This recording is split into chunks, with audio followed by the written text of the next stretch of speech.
Tayong magagawa, mahal mo na. Ba't adan, ba't adan, ba't adan, ba't adan.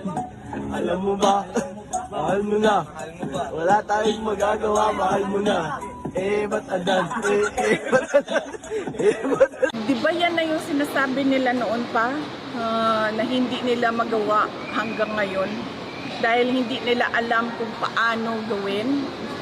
At dahil sa totoo lang, nung sinabi yung 20 pesos per kilo na bigas, ay nagsinungaling yung nagsabi. Alam niyang hindi kayanin, pero pinaasa niya ang mga tao na ibibigay yon. One last question.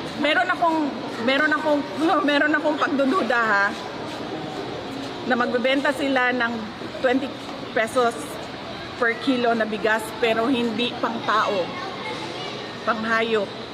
Kanang ginatawag nila og ano sa bana siya sa murag lamaw, Maiti.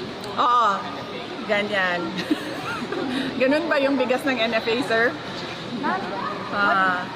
Ganyan yung pag sinabi natin 20 pesos per kilo na bigas, yung pwede kainin ng tao. Pinapakain sa baboy. Oh, yan yun, diba? Yan yung 20 pesos per kilo na binibenta, yung pinapakain sa baboy. Hindi mga baboy hindi mga hayop ang mga Pilipino. Kapag nagbenta kayo ng 20 pesos per kilo, bibili kami lahat. Kasi pwede siya kainin ng... Ba't adan, ba't adan, ba't adan, ba't adan. Alam mo ba, mahal mo na. Wala tayong magagawa, mahal mo na.